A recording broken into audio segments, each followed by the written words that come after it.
So we're back with the latest on the Jussie Smollet case. Chicago Mayor Rahm Emanuel wants Jussie Smollet to pay more than $130,000 to cover the resources used in the investigation into Smollett's claims of a hate crime. The Illinois Attorney General has also been asked to review the handling of the case. Joining now someone who knows full well his way around a courtroom, knows about the charges. He was there when the charges were dropped. His name is Andrew Weisberg. He's a criminal defense attorney and a Cook County prosecutor. Am I correct? Were you there when the charges were dropped?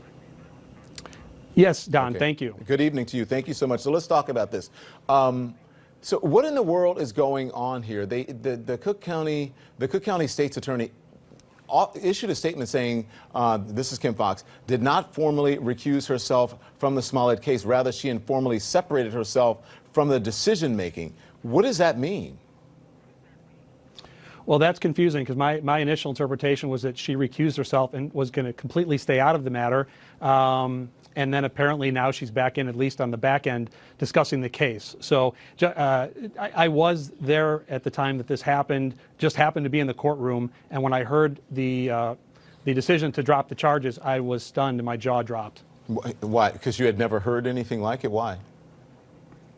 Well, I've dealt with many cases like this that end in a similar fashion. It's not uncommon in Cook County for the State's Attorney's Office to offer some sort of pretrial diversion program. But generally, the program that they run is a one-year program. So you accept this, and you have to earn it through the period of 1 year, stay out of trouble, go to court once every 3 months, see a probation officer, community service. And if you complete it after 9 months to a year, then the charges are dropped. The pace at which this case was dismissed is something I've almost never seen before. So, Andrew, then what happened here? What do you think happened? Because no one seems to understand.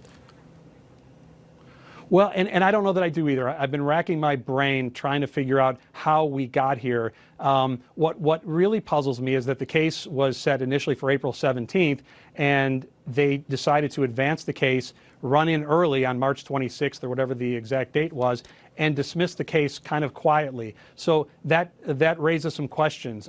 I don't believe anything nefarious took place. I don't think anything corrupt took place, but there's some explanation for why this had to be so quickly dismissed, and I just have not been able to figure it out yet. Andrew Weisberg, thank you. I appreciate your time.